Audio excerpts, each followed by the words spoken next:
Is there a doctor in the house?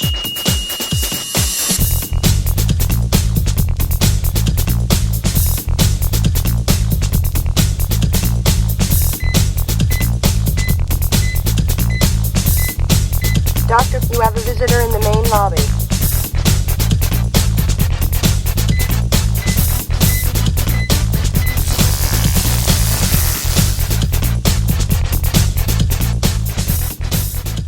Hello and welcome to today's Talk to the Doc podcast, the show that helps executives demystify business and sometimes the technology decisions that surround it. I'm your host, Steve, the Dr. Meek, and the doctor is in. So today's prescription is going to be all around tax savings, the kind that won't leave you dizzy or stuck and, that 3-hour hold you get on sometimes if you try to call the IRS on the phone. Today, I'm joined by Rob Bryant, Senior VP, and Jeff Feingold, founder of TaxPoint Advisors. They're kind of the house call experts for Section 41 and everything R&D tax credit related. Welcome, Rob and Jeff. How are you guys today? Good, thanks. Thank you. Thanks for having us. Sure thing. You guys want to do a quick intro of yourself so you can help the audience learn about you? Okay, I'll go first. I'm Rob Bryant. I'm a CPA and attorney, and I've been with TaxPoint, I think, around 12 or 13 years now. And I'm essentially the national technical director of the company. So my team is pretty much the rubber hits the road. We're the ones that actually do the calculation.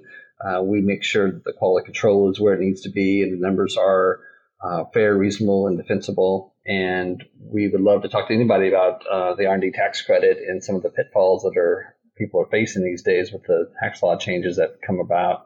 And we also, of course, do other tax credits as well that probably Jeff can go into more detail, but that's who I am. Okay. Jeff? Thanks. Yeah, so I'm Jeff Feingold. I'm the founding shareholder of TaxPoint Advisors, as you pointed out. I've been in taxation, accounting, and consulting my entire career.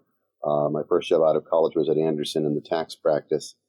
And after about 6 or 7 years in public, I was on the industry side for several decades as a controller, CFO, COO, primarily in small and early stage startup technology and media companies. Although I did also work with some larger publicly traded companies, and I was the CFO of some companies during their IPO process as well.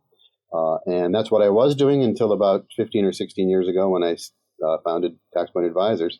We initially, in our first few years, only did R&D tax credit studies for clients and for CPAs, or through CPAs to their clients for several years. And in more recent years, we branded out, as Rob touched on, into several other areas of tax credits and government incentives, which we'll touch on, I'm sure, as the conversation continues. Excellent. Well, now in the IT industry, there's a common thing that after a long history in IT, a lot of my fellow IT professionals are bald and are balding, like they pulled their hair out over all the years. Any common things in the tax industry that is a common thing? What do you think, Rob? Well, I think in terms of the tax credits for R&D, is that what you mean? No, just about how it ages you if you're in for a long time. Yeah. It's tough. It's something that evolves constantly.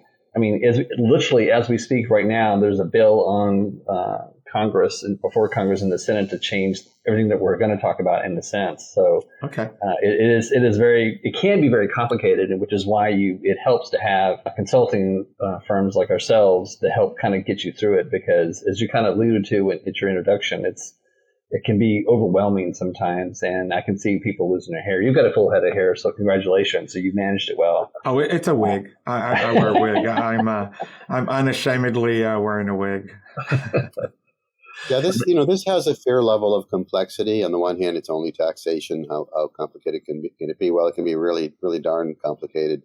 The code section isn't particularly long, and if you look at the instructions in the form, it's a matter of just so many pages, a few pages, and it looks so easy and brief. Throw a line item here, line item there, and you got your number. But it's all of the work and the calculations and the understanding that goes behind that, and it's decades of knowledge, knowing what, for example, with regard to the IRS, what they considered to be reasonable in certain positions or not, and that's just a matter of experience. And there are so many court cases, Rob. I think, as you mentioned in your introduction of yourself, Rob's a CPA, but also an attorney, and there are so many applicable court cases that really govern what is claimable for the credit and what is defensible successfully under audit for the credit as well, which is why CPAs work with us. We do have relationships in which we work directly with the client. We didn't go through a CPA to connect with them. Sometimes it's an inbound call. Sometimes it's a referral from another client, a company to a company they know, often in the same industry, and they'll reach out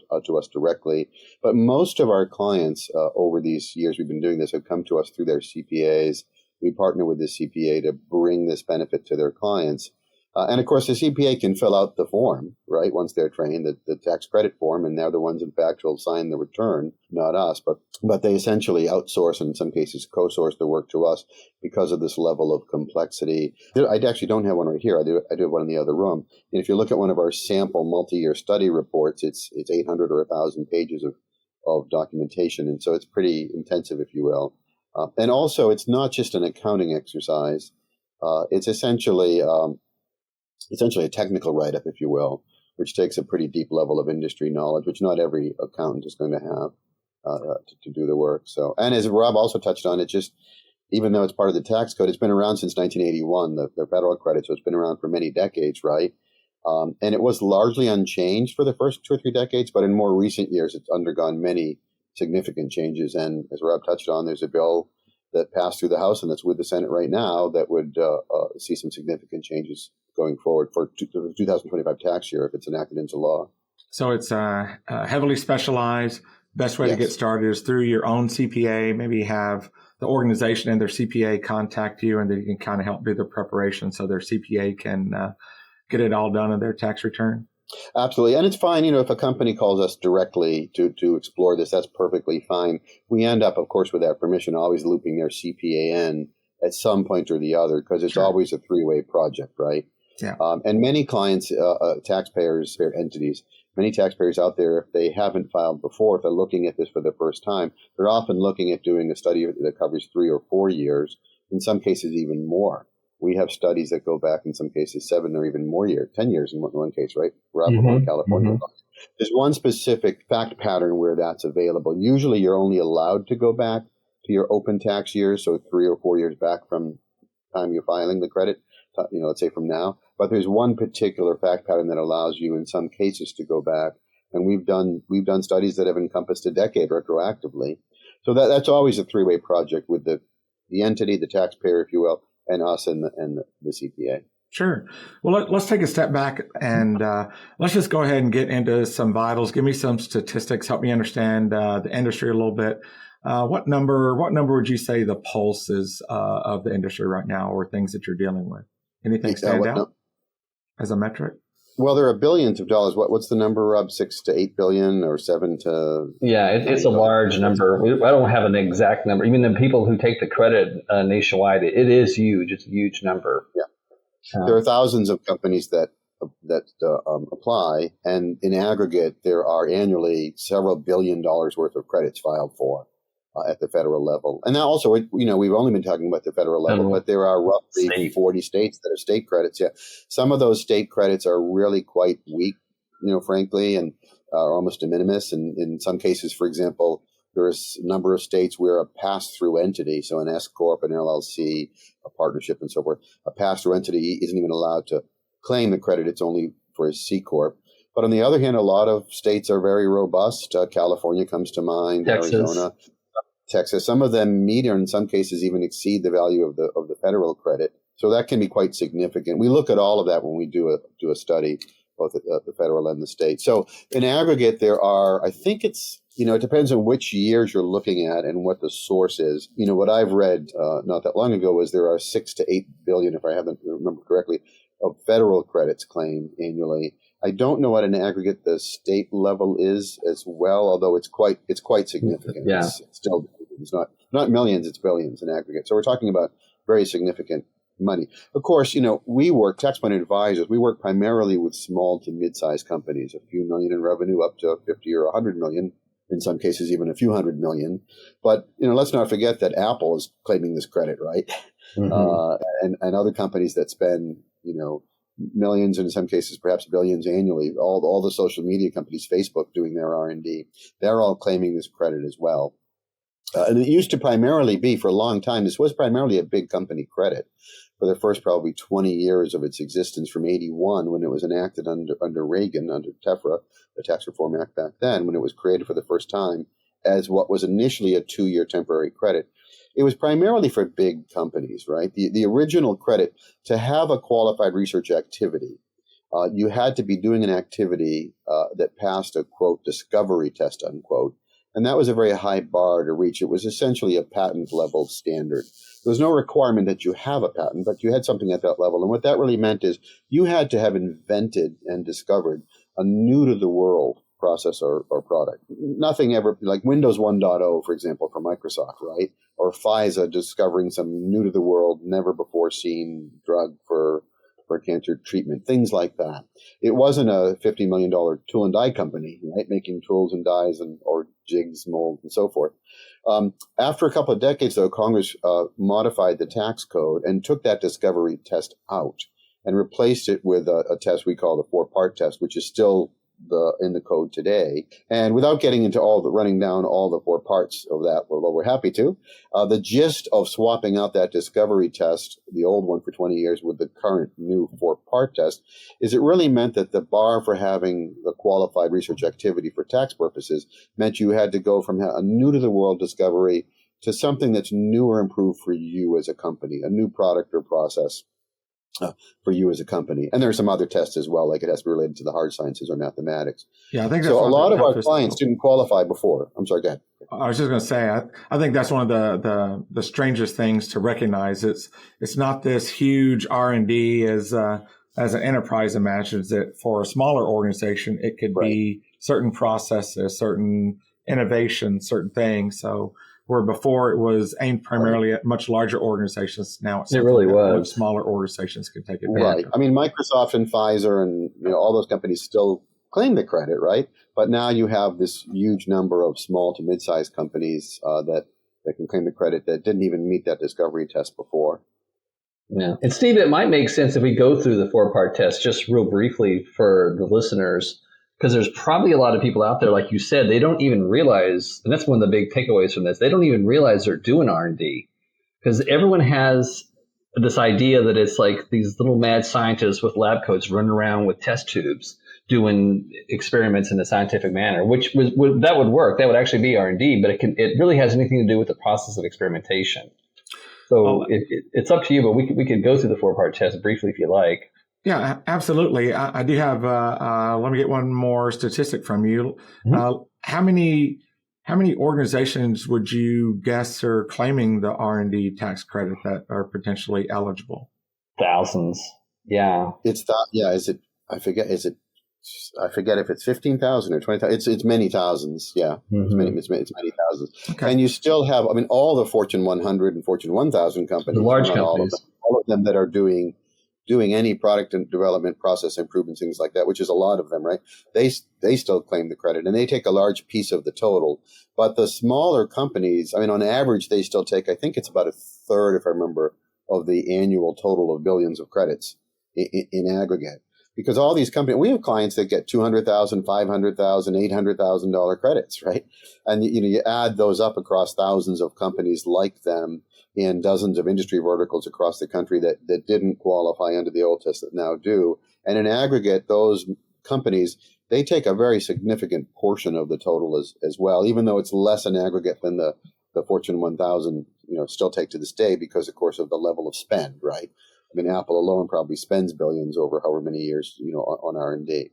Well, let's save the 4-part test after a little ways. And before we go there, let's find out: are there any tax credits available to all types of entities? For example, we call on small businesses, local government entities, nonprofits. Are there any tax credits that are available to all types of businesses? Well, we can talk about R&D as well as some of the other credits that we work with. Primarily, we work with energy efficiency, both deductions and credits. And then there are some other things related to real property, buildings, and so forth. Regarding R&D, there are sort of very, very broadly at a high level. We work with companies across dozens of industry verticals. Very broadly, conceptually, you can categorize them in 2 different ways. You've got manufacturers, just like you always did. Sure. often making patented or patentable, often new to the world, right, products. And we still have them. But as we, of course, know, over decades, a lot of the manufacturing continued to go abroad from the U.S. And there's still some remains. But what's really thrived, both as across different industry verticals and relative to the applicability of claiming this credit, are job shops. And job shops, even that term I use very broadly and loosely. And I simply mean, unlike General Mills making Cheerios, and that's a product they own, right?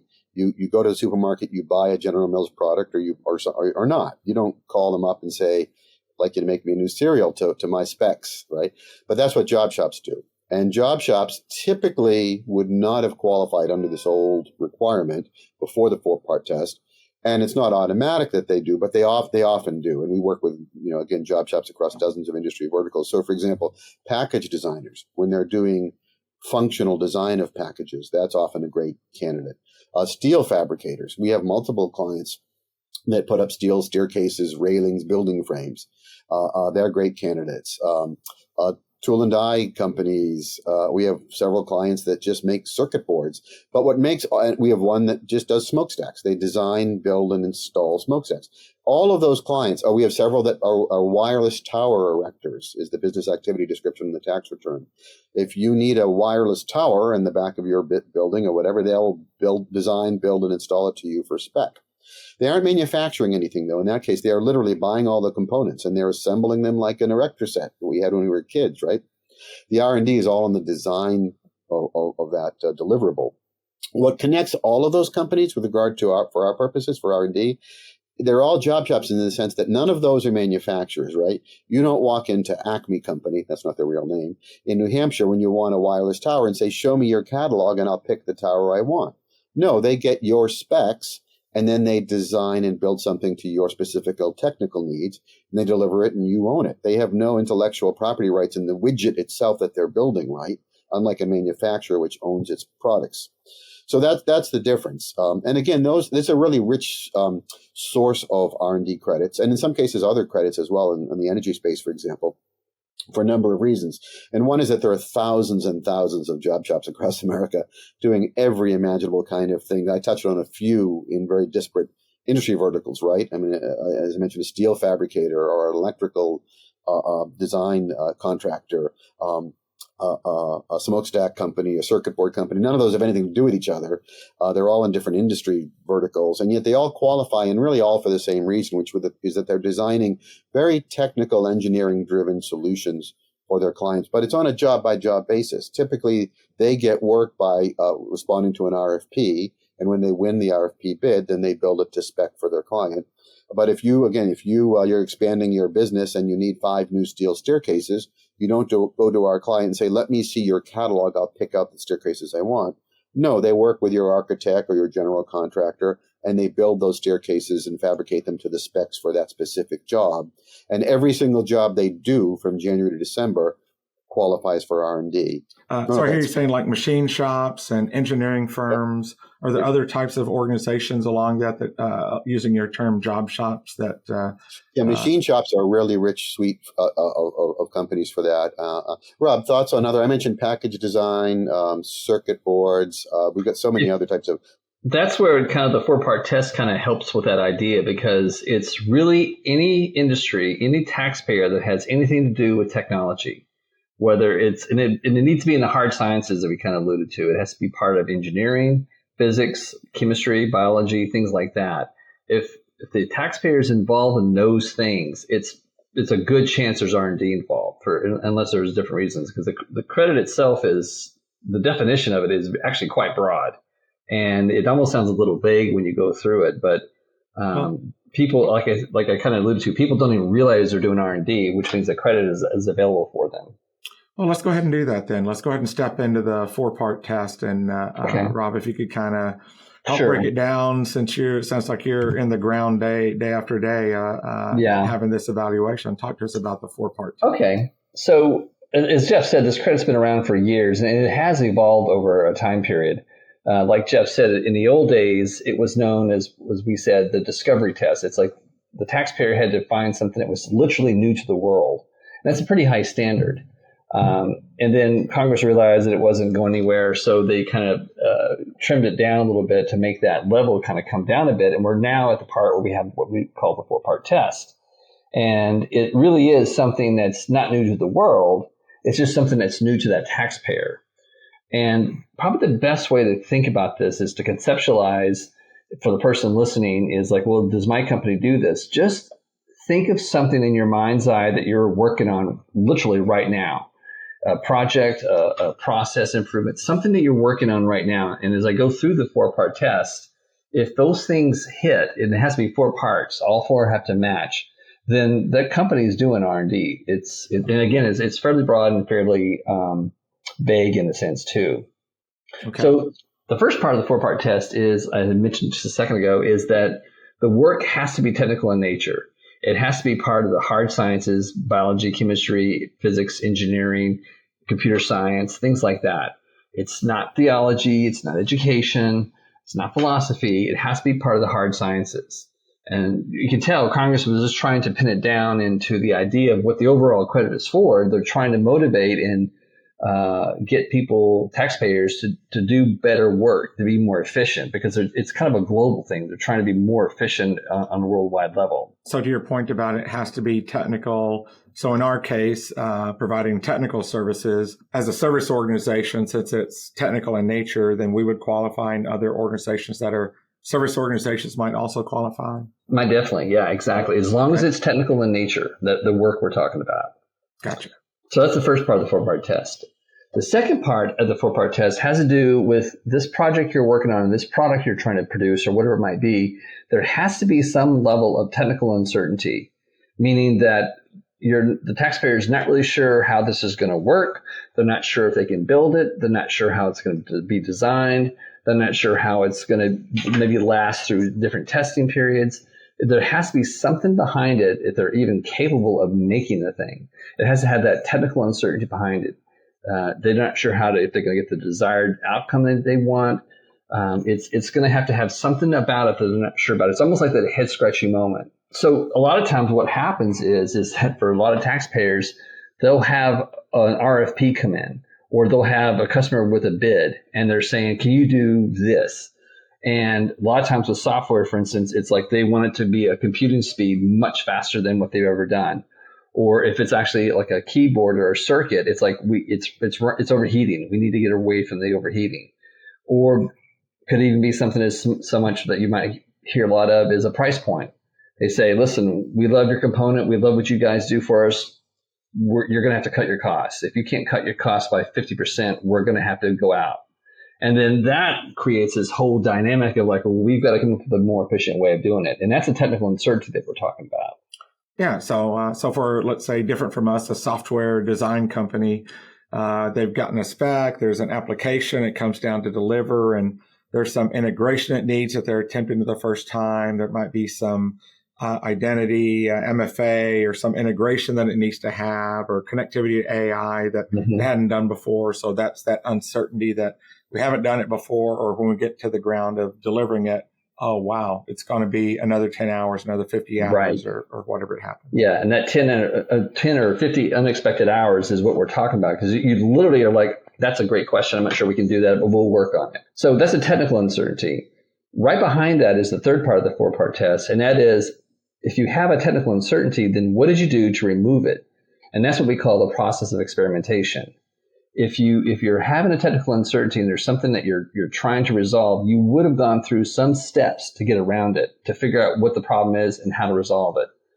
And the IRS is really big on what they call POE, or process of experimentation. And it has to be something where you show that you went through this path. And when I alluded to the idea of the lab scientist with the lab coat and the Bunsen burner and the test tubes, that's actually the scientific method.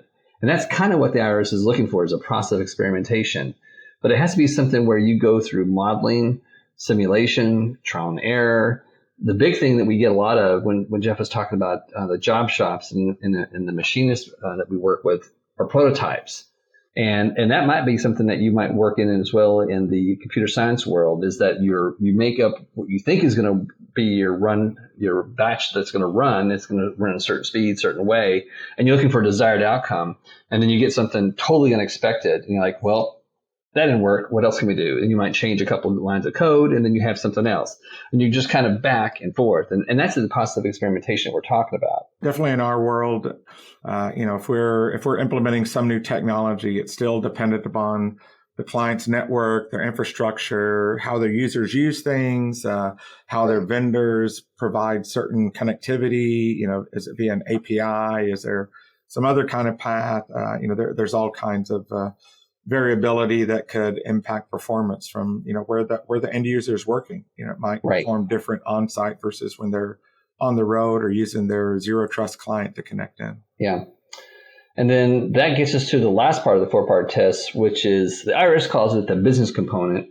Sometimes it's referred to as a permitted purpose. I kind of call it the so what. Like, what did you end up with? It's like if you create a new product, that's great. If you have a new process, that's great.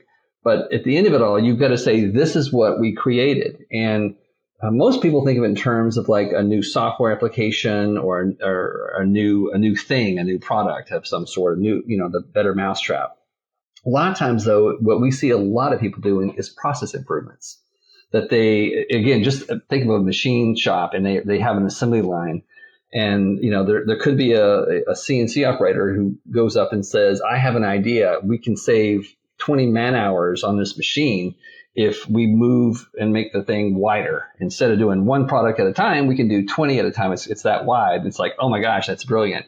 And then they go through that whole process. I mean, they've been making the same thing, but now they can do it more efficiently. That's a process improvement. Gotcha. It can also be with the actual product. Like if in your instance, if you have a service that you're providing or something like that, but say there's a problem with you, your customers can't get a hold of you. I mean, and we hear that all the time where it's like, I love, my service provider, but I can never reach him. I can never reach a tech. I can never get a hold of anyone. And then you may come up with a new process of making it easier to get a hold of people. That's a functionality improvement. So it's like, the function's better, the performance is better, it's more reliable. It's like a quality improvement. Any one of those things can qualify as a process improvement. So when you have those 4 things, it's technical in nature. You have a technical uncertainty behind it. You're not sure how it's going to work. You go through this process of experimentation to get that resolved. And at the end of it all, you wind up with a new component, a new business component, this is what we're offering. Then if those 4 parts are met, then that technically fits the code section 41 for R&D tax credit, and it is a qualifying activity. Excellent. Okay. Now, is the credit available to nonprofits? No, not the R&D no credit. Nonprofits, because local the government? R&D credit, to utilize the credit, the purpose of the credit is for it to be utilized to reduce your tax liability. Okay. Your federal tax liability. And of course, if you're a nonprofit, you don't have any. There are some other taxes that you may have, I don't know, as a nonprofit, payroll and whatever, but it's really not applicable. It's an income credit, income tax credit. So yeah, you have to have tax liability. There is a payroll tax offset that was created for the R&D credit, but you still need to be a for-profit company for this to work. You can use it to offset your FICA your Social Security tax in certain instances. There are restrictions for that. It's very limited. First 5 years of income, it's limited up to was $250K. I think they increased that, but it can be very, very effective. So, for example, the year that was enacted, which was the same year that Congress made the credit permanent, because when this credit was created, the federal credit in '81, it was a 2-year temporary stimulus program under Reagan tax reform. 2 years later, Congress renewed it for another 2 years. It was renewed for 20, 30 years. And then finally, under Obama, it became a permanent credit. When he was president, Congress passed a bill and he signed it, making the credit permanent, the federal credit permanent, also allowing people or taxpayers to use it to offset alternative minimum tax, which was a huge benefit because 50 to 60% of the time we would look at taxpayers that clearly qualified. They met the 4-part test that Rob described so well all day long. Yes, they could claim a credit. It didn't matter if they could get 200, 400, 800,000 because they couldn't use it. And in many cases, those taxpayers had a big, big tax bill, right? But there was a provision until this change in which you weren't allowed to use the credit to reduce your minimum tax, your AMT. And many times a client was in or near AMT. So you could use it to reduce if you have a client, for example, a taxpayer, let's say you've got a software developer and it's owned by one person, Sally, and Sally has $400,000 of tax liability in a given year. And she can get a $400,000 credit. You might think that's incredible, right? That's worth $400,000 to her. She can lower her tax by the whole amount of the credit. Well, if her minimum tax was $399, $999, she's not using that credit because you couldn't use this to lower that minimum tax. So that went away as long as your average gross receipts for the prior 3 years don't exceed 50 million, which is most of our clients, not all of them.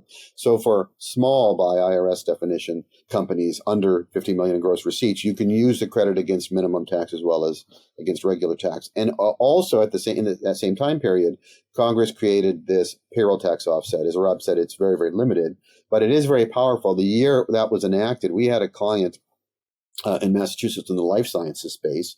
They had dozens of scientists on staff. I remember I toured their operation. They did have actually lab coats and test tubes and mice. And at any rate, they had a huge annual Social Security bill because all those people were like six-figure scientists on the payroll. They were pre-revenue. And of course, if you're pre-revenue, you're pre-tax liability. And normally there'd be no benefit in doing this credit study.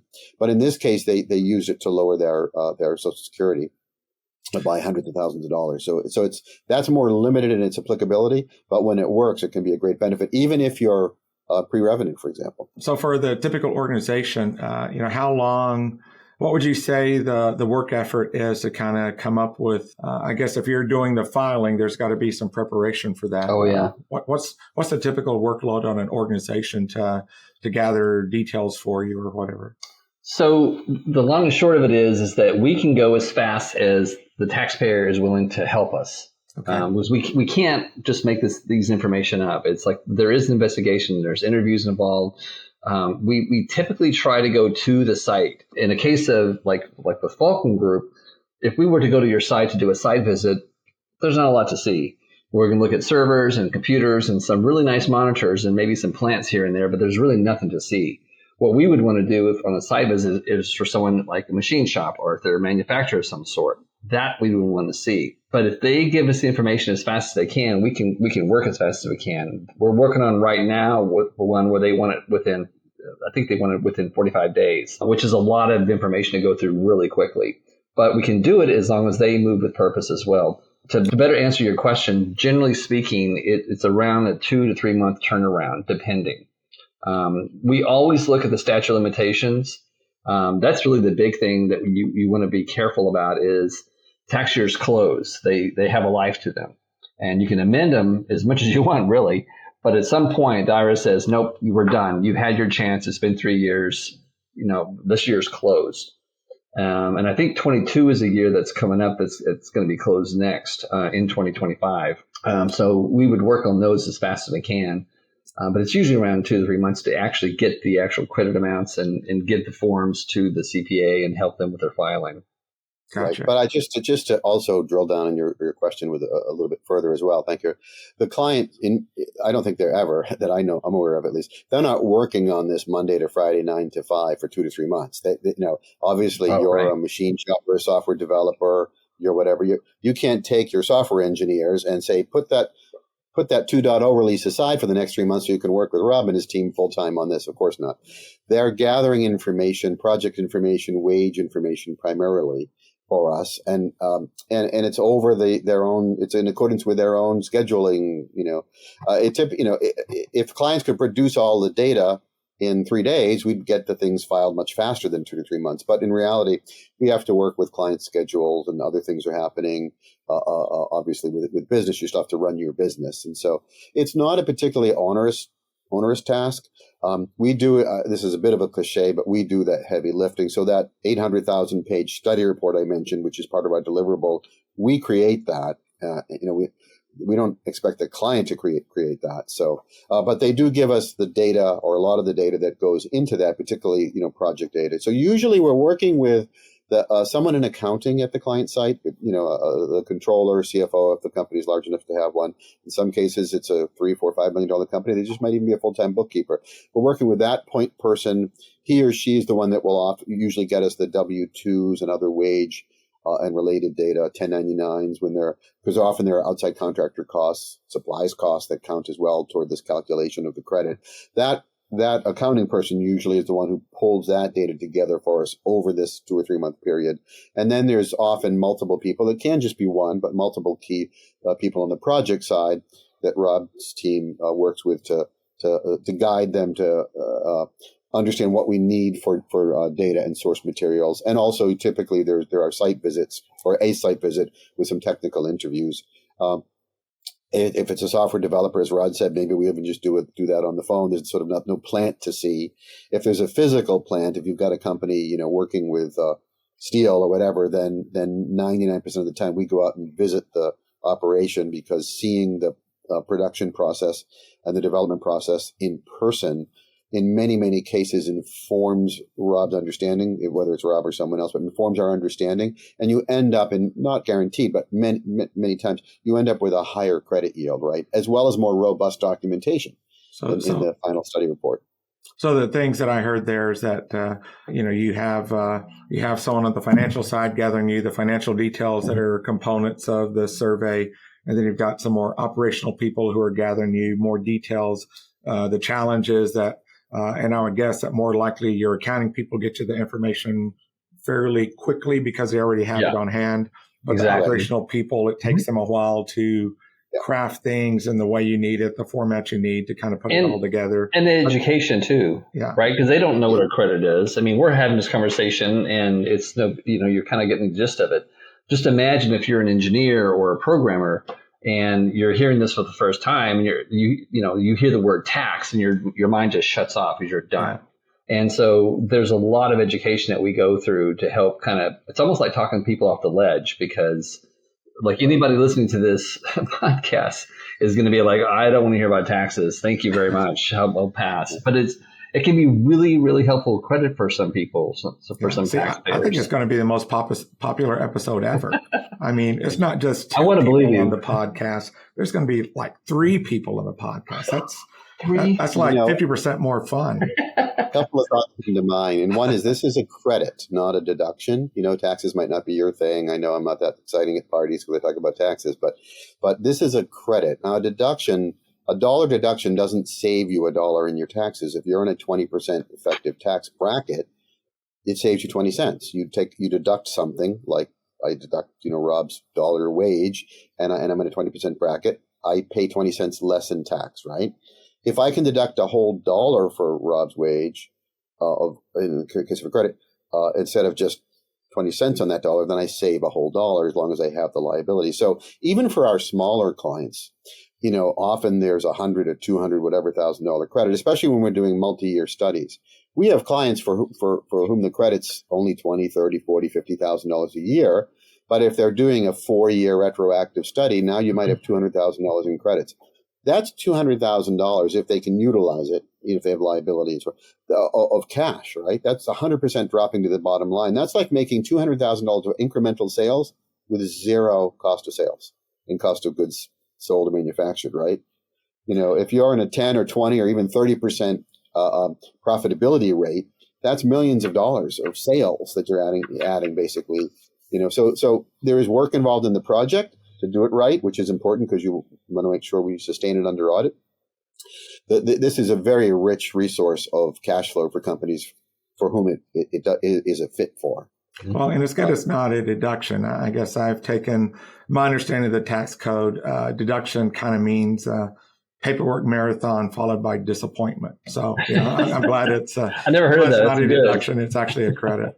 Yeah. And also you can, just as we can go back and do a retroactive study in most cases for clients, if for those years that they can claim the credit that we're doing the study for, if there are credits that they in whole or in part can't use, then those credits carry forward for future use. They don't expire for 20 years. I mean, here's a good example. We worked with about a $12 million company in the Northeast that made coaxial cables and RF connectors. they were both a job shop and a manufacturer because they did have a product or products that were their own, but they were mostly a technical job shop. We did a 7-year study, 6 prior years in the current year that we were talking to them, or the year just ended that last December. Now, I had an estimate myself of $200,000 or $300,000 in credits just by working with a CPA and looking through tax returns before even meeting the client and taking a tour. Then the numbers were so good, the CPA took me to meet his client. That's how the introduction first happened.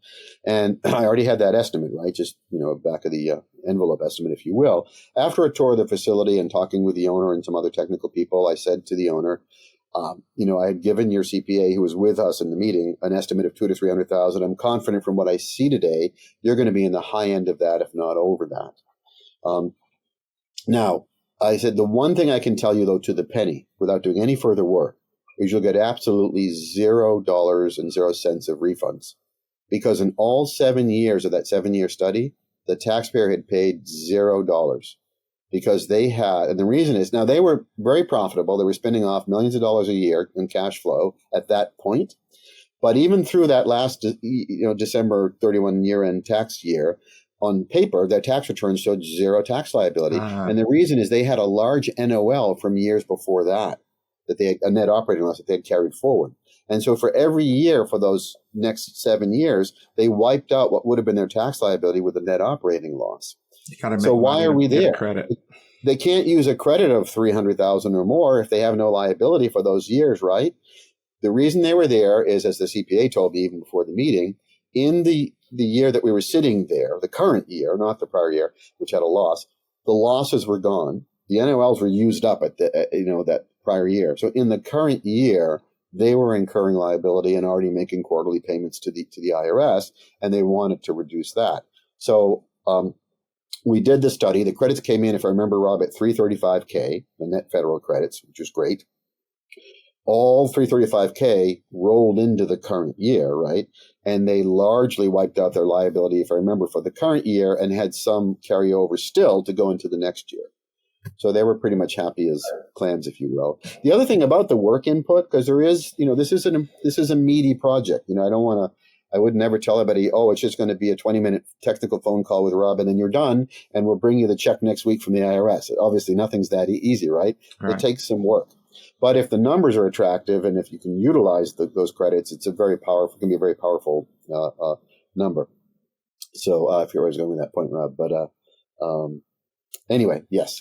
So, all right. So let's change gears a little bit. I think take away your key point there that, hey, first you got to be making money to get the credit, and your other point that, hey, just because your financial side is going to report the accounting stuff quickly, you're still going to need your operational team while they're working hard doing all the other stuff they're doing all the time.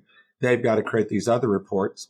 It's mostly interviews. Just if I can, Steve, it's mostly going to be interviews because Jeff and I both worked in, the public sector and the private as well. And it's like, we know exactly what it's like to have a consultant in your office kind of, bearing down on you. And that can be very annoying.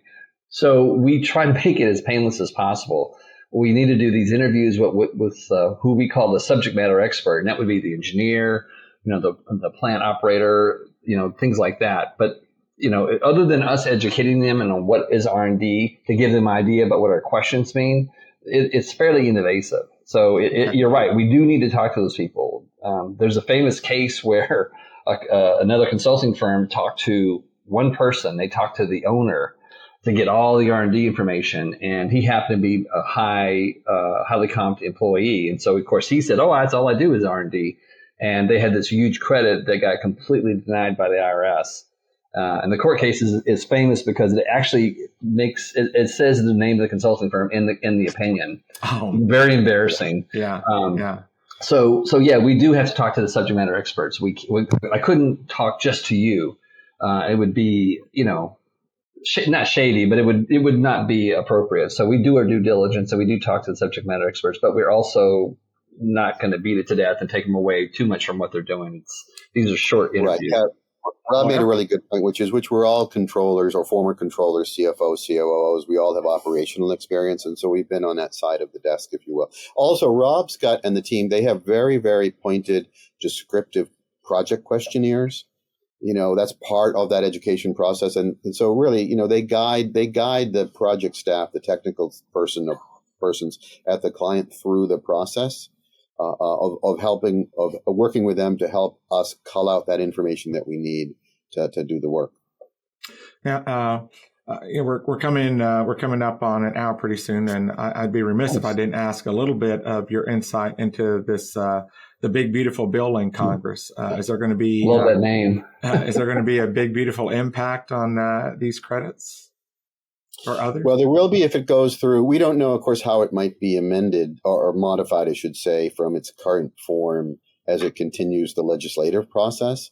But in the current version that the House sent over to the Senate, it's significant because it essentially, I was going to say restores the R&D credit, but the R&D credit hasn't been changed at all. But under during the first Trump tax term, when the corporate tax rates were lowered, one of the ways Congress found a way on paper of paying for that was to change not Section 41, the R&D credit, but Section 174, which has to do with how you expense or not expense, amortize R&D costs.